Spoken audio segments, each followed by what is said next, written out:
Hey guys ബബ്ബ ബബ്ബ അല്ല അങ്ങനെ തന്നെയല്ലേ ബബ്ബ ബബ്ബ ബബ്ബ ബബ്ബ ബബ്ബ ബബ്ബ ബബ്ബ ബബ്ബ ആഹാ ഇന്ന് കണ്ടു.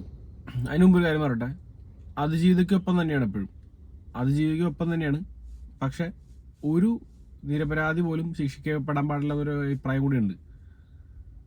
കോടതി നമ്മൾ പരമോന്നത നീതിപീഠമാണ്. നമുക്ക് ഏറ്റവും അൾട്ടിമേറ്റ്ലി നീതി കിട്ടുന്നത് കോടതിയിൽ നിന്നായിരിക്കും. അപ്പോൾ അവിടെ നിന്ന് പറയാണ് ഇന്ന ആള് കുറ്റക്കാരനല്ല, അയാൾ ശിക്ഷിക്കപ്പെടാൻ പാടില്ലാത്ത ആളാണ്, അയാളെ വിട്ടയച്ചു എന്ന് പറഞ്ഞു കഴിഞ്ഞാൽ അയാൾക്ക് നീതി കിട്ടേണ്ടത് കിട്ടിയതുകൊണ്ടാണ് അയാൾ കുറ്റവിമുക്തനായത്. അപ്പം നമ്മളെന്താ ചെയ്യണ്ടേ? നമ്മൾ അയാളെ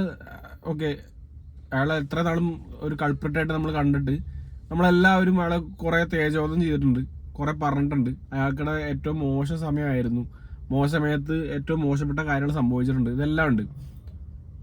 പക്ഷെ ഒരു പർട്ടിക്കുലർ മൂമെന്റിൽ നമ്മുടെ ഏറ്റവും നീതിപീഠം പറയുവാണ് അയാൾ കുറ്റക്കാരനല്ല എന്ന്, അയാൾക്കെതിരെ തെളിവില്ല എന്ന് പറയുകയാണെങ്കിൽ ബേസിക് വെച്ച് നമ്മളെന്താ ചെയ്യുക?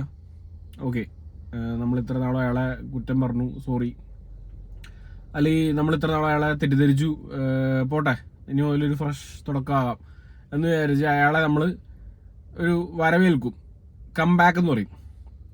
അപ്പോൾ ആ കംബാക്ക് പ്രതീക്ഷിക്കുന്ന ദിലീപേണ് ഇതൊരു ഗോ ബാക്കാണ് ഈ സിനിമ.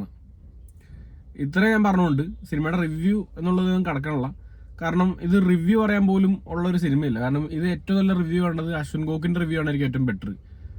പുള്ളി എന്തെങ്കിലുമൊക്കെ കാണിച്ച് വയ്ക്കും, അത് ഉറപ്പാണ്. അപ്പോൾ ആ റിവ്യൂ കാണാനായിരിക്കും ഏറ്റവും ബെറ്റർ. ഞാൻ പറയണത്, ഇത് ദിലീപേണ് ഒരു സിനിമയും ചെയ്യാനില്ലാണ്ടിരുന്ന സമയത്ത്, ഒന്നുമില്ലാണ്ടിരുന്ന സമയത്ത് എന്തെങ്കിലും ചെയ്യണമെന്ന് വെച്ച് ചെയ്താണെങ്കിലും ഓക്കെ. അതല്ലാതെ വെറുതെ ഇരിക്കുമ്പോൾ ആ CID മൂസയുടെ ഒരു സെക്കൻഡ് പാർട്ടൊന്ന് ഡിസ്കഷനെങ്കിലും ചെയ്യാമായിരുന്നില്ലേ? ഈ ഒരു സിനിമയ്ക്ക് മുതലുണ്ടായിരുന്നു. ലാലേട്ടൻ എന്നുള്ള, അതായത് ദിലീപിനൊരു സിനിമ എന്ന് വെച്ച് അഭിനയിച്ചാൽ കുറേ പേരുണ്ട് അതിനകത്ത്. നമുക്കത് സ്പഷ്ടമായിട്ട് വ്യക്തമാണ്, ഇത് ദിലീപിനൊരു സിനിമ എന്നുള്ളത് വെച്ചിട്ടാണ് സംഭവം ചെയ്തേക്കണേ. ഗോപാലൻ പുള്ളി ഇതിനകത്ത് അങ്ങ് അഭിനയിച്ച് തകർത്തിട്ടുണ്ട്. എന്താ റോള്, എന്താ റിയാസ് ഖാൻ, എന്താ റോള്, എൻ്റെ പൊന്നോ, അങ്ങ് പൊളിച്ചടക്കിയേക്കാണ്. അപ്പം അങ്ങനത്തെ ഒരു സിനിമയാണ്. റിവ്യൂ പറയാൻ പാകത്തിന് ഞാൻ വളർന്നിട്ടില്ല.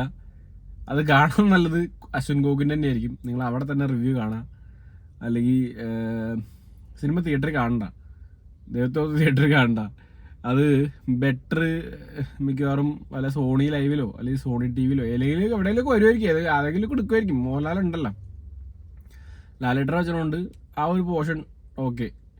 അപ്പം അവിടെ കാണാം, അത് കാണാനായിരിക്കും ബെറ്റർ.